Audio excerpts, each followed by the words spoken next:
Mereka bukan manusia, mereka dedemit. Aku seperti berada di dalam film sekumpulan zombie. Aku benci berada di posisi seperti sekarang ini.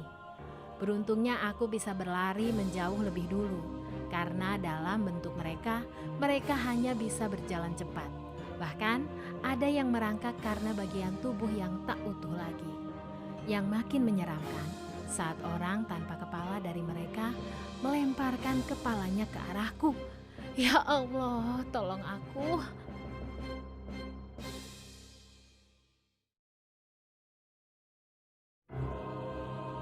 Audiobook Matahana dinarasikan oleh Aprilia Anis sebagai pengisi suara wanita. Suara pria diisi oleh Rili. Selamat mendengarkan.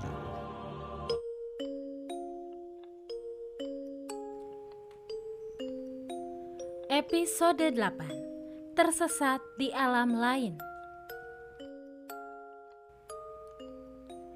Orang-orang itu berkumpul memasak di tempat terbuka, persis seperti masak-memasak di acara hajatan khas perkampungan. Sekumpulan manusia berwajah pucat itu terus berkutat dengan pekerjaannya, tanpa merasa terganggu dengan kehadiranku. Bahkan saat aku mendekat, ada yang mengupas kulit bawang, ada yang mengiris bawang, ada yang memotong cabai, dan masih banyak lagi rempah yang lainnya. Yang membuat aku terbelalak kaget adalah bentuk sayuran-sayuran itu yang tak lazim. Semuanya berukuran besar. Cabai bisa sebesar paha orang dewasa. Begitupun besar bawang yang berkali-kali lipat. Satu siung bawang hanya bisa dibawa satu orang dalam rengkuhan. Di atas meja besar yang memanjang, sayuran-sayuran itu diletakkan. Masing-masing mereka yang mengitari meja mengerjakan tugasnya. Tak jauh dari sana, sebuah kuali besar mengepulkan asap dari tungku kayu yang juga besar. Orang yang mengaduk kuali itu sampai harus naik ke sebuah kursi kayu panjang. Aku mendesis ngeri. Apakah mereka masak untuk seorang raksasa? Aku mengedar pandangan ke sekitar. Pedesaan ini begitu sederhana. Tak ada rumah raksasa di sini. Yang ada hanya rumah-rumah petak yang kuperkirakan berukuran 2 kali 1 meter. Sangat tidak masuk akal untuk ukuran satu buah rumah. Saat memutar tubuh, tak sengaja bahu bertabrakan dengan salah satu dari mereka. Maaf, ucapku gugup pada pria berwajah pucat yang saat ini lekat menatapku. Mulutnya sedikit terbuka dengan geraman dalam dari rongga mulut. Aku mengernyit mendengar caranya berinteraksi. Apalagi kali ini mereka semua saling bersahutan dengan suara yang sama. Aku sampai kebingungan.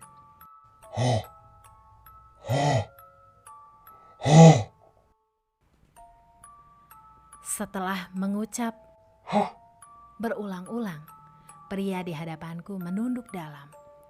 Mataku semakin terpaku menatapnya. Jantung rasanya hampir copot saat tiba-tiba dia menengadah, lalu berucap, tepat di depan wajahku, hanya beberapa inci saja, karena lehernya memanjang ke depan. Astagfirullah. Aku terlonjak mundur ke belakang. Sepertinya ucapanku barusan menarik perhatian mereka lagi. Kali ini orang-orang itu benar-benar melihat ke arahku. Mereka seperti tidak suka dengan kalimat yang baru saja aku ucapkan. Di antara mereka yang memegang pisau, mengangkat benda itu ke udara. Hingga kilaunya seolah menunjukkan ketajaman benda tersebut. Dadaku kembang kempis. Kali ini tak kudengar suara dari mereka, tapi beralih tatapan geram yang siap menyerang. Merasa jiwa terancam, aku berlari ke arah rumah-rumah petak itu, melewati setiap sela-sela yang bisa kulewati, dan mereka masih mengejar. Ya Allah, tolong aku. Tolong. Walau dengan harapan tipis, aku meminta tolong. Saat sesekali aku menoleh ke belakang, orang-orang itu sudah berubah dalam beraneka bentuk mereka yang menyeramkan. Aku meralat menyebut mereka orang. Mereka bukan manusia. Mereka dedemit. Aku seperti berada di dalam film sekumpulan zombie. Aku benci berada di posisi seperti sekarang ini. Beruntungnya aku bisa berlari menjauh lebih dulu. Karena dalam bentuk mereka hanya bisa berjalan cepat. Bahkan ada yang merangkak karena bagian tubuh yang tak utuh lagi. Yang makin menyeramkan saat orang tanpa kepala dari mereka melemparkan kepalanya ke arahku. Ya Allah, tolong aku.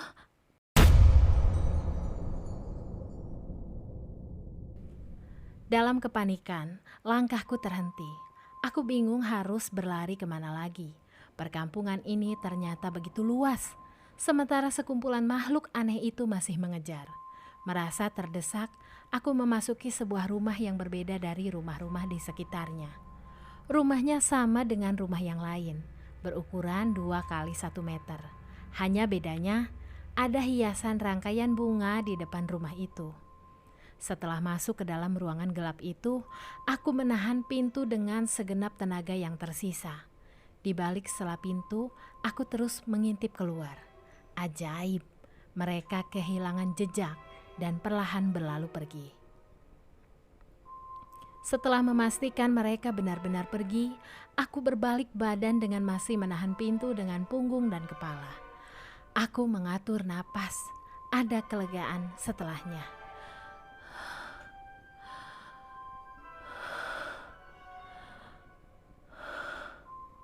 Mata terpejam, dengan mulut terbuka agar hentakan nafas leluasa keluar. Tubuhku meluruh ke bawah, rasanya lemah sekali. Aku menyerah. Adakah kamera di sekitar sini? Bisakah aku melambaikan tangan? Kejutan ternyata belum berakhir. Saat aku membuka mata, hal mengejutkan lainnya ada di hadapanku. Aku menelan saliva melihat begitu luasnya rumah ini. Aku tidak salah. Ini adalah rumah petak berukuran 2 kali 1 meter. Ya, itu benar. Tapi apa ini? Ini sebuah lorong. Jauh sekitar 10 meter di depan, terlihat ruangan mewah dan megah. Di lorong ini terdapat pilar di sisi kiri dan kanannya. Pilar besar bercat emas. Di dinding sisi kanan dan kiri, masing-masing terdapat ukiran. Ukiran bergambar raja-raja zaman dulu. Di antara satu pilar dengan pilar lain, terdapat seorang penjaga berseragam pengawal dengan tombak di tangan. Aku menelan ludah. Dedemit lagi kah? Mereka melihatku, tapi sama sekali tak terusik dengan kedatanganku. Bahkan saat aku berjalan memasuki ruangan itu lebih jauh lagi. Biarlah, aku tak mau bertanya lagi pada penjaga itu. Pasti mereka juga sama. Aku sampai di ruangan utama. Aku terpukau. Ini sebuah istana dengan ornamen serba klasik keemasan. Pilar lebih besar berdiri kokoh di setiap sudut ruangan. Tinggi menjulang, menunjang kokoh dan megahnya ruangan ini. Istana apa ini? Jin atau hantu? Sebuah singgasana megah berada tepat di hadapanku, tapi dalam keadaan kosong. Jika di lorong utama itu ada beberapa penjaga, di sini tak ada satu orang pun. Rasa penasaranku kian tinggi, mengalahkan rasa takut. Aku berjalan terus menyusuri istana ini. Keluar dari ruangan utama singgasana, aku menyusuri lorong lagi.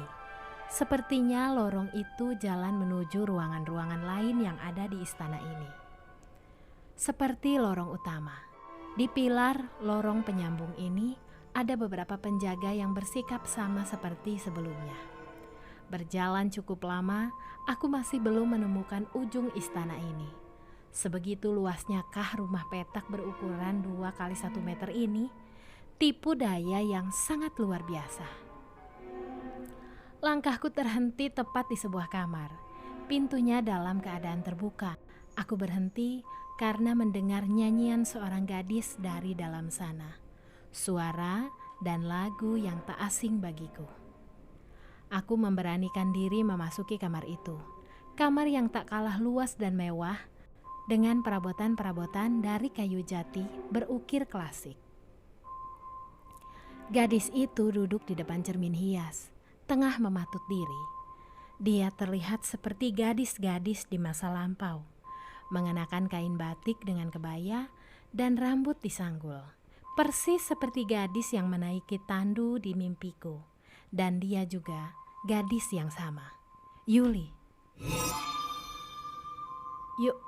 Yuli? Tanyaku ragu, takut jika dia juga ternyata hantu. Yuli menoleh. Hana? Yuli tersenyum melihatku. Dia membalik badan. Kamu ada di sini?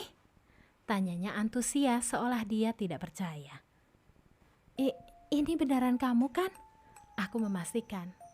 Yuli beranjak bangun. Dia meraih tanganku, lalu mengiringku duduk di tepian ranjang yang berada tak jauh dari meja rias. Ranjang big size yang terbuat dari kayu jati dengan banyak ukiran di setiap sisinya. Ini aku, Han. Yuli. Ucap Yuli meyakinkanku. Kulihat dia menggeleng kepala pelan dengan senyuman. Aku ngerti sekarang. Kenapa kamu bisa sampai ke sini? Karena kamu berbeda. Ucapnya dengan membesarkan bola mata kilat padaku, menekankan sesuatu yang sudah sangat kami ketahui. Sekarang aku benar-benar yakin ini benar Yuli.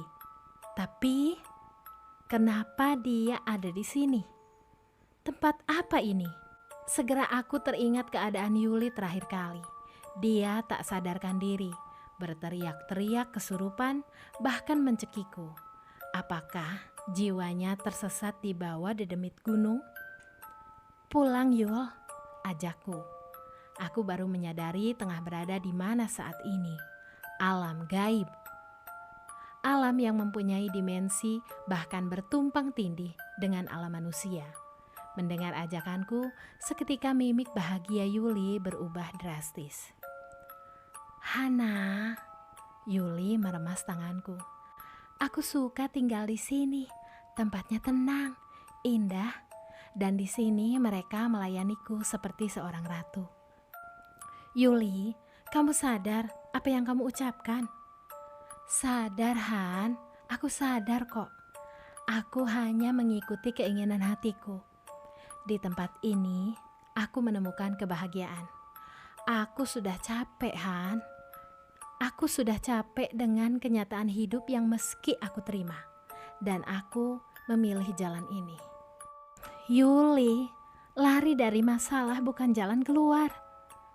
Hening beberapa saat. Kami sama-sama terdiam dengan pikiran masing-masing. Sementara aku menatap sedih keadaan Yuli saat ini. Dia melepas hijabnya. Aku mengingat kembali kejadian beberapa tahun lalu. Saat itu, kita dipertemukan pertama kali di satu kelompok belajar. Yuli tertarik berhijab sepertiku. Dia mengatakan dia ingin membuat orang tuanya bangga. Dia ingin berhijrah. Sekarang dia menanggalkan hijab itu. Apa karena dia kecewa dengan orang tuanya? Pulang Yul, kami sayang sama kamu. Ini bukan tempat kita.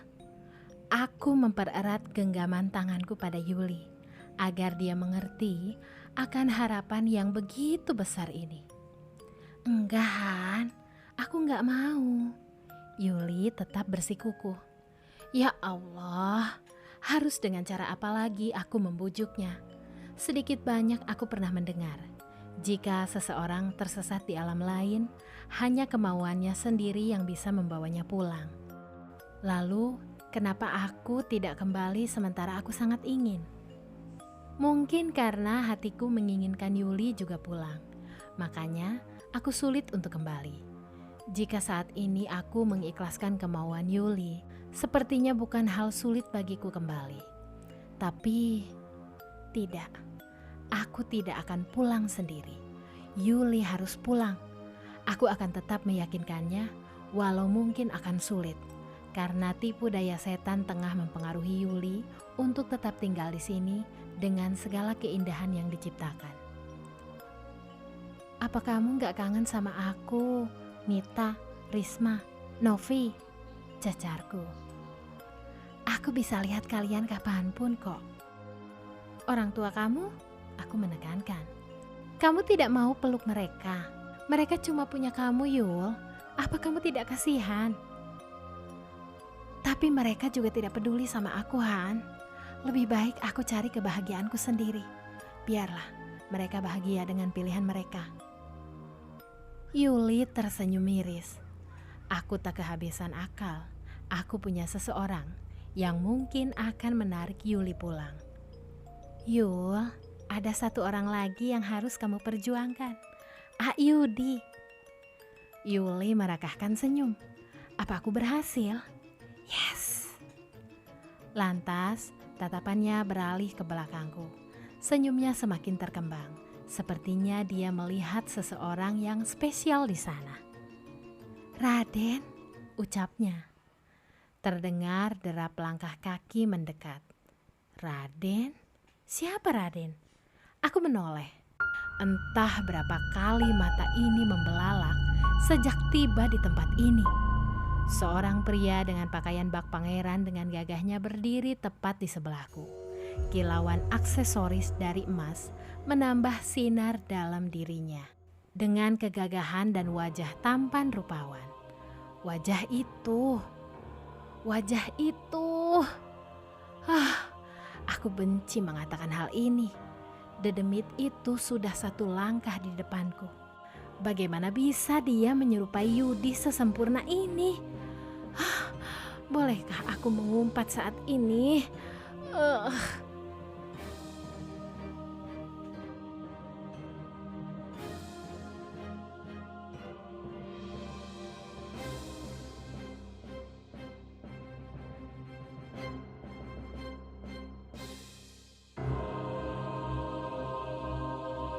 Pendengar semua, episode ini telah berakhir. Jangan lupa subscribe channel ini agar bisa menyaksikan kelanjutan ceritanya. Terima kasih sudah mendengarkan.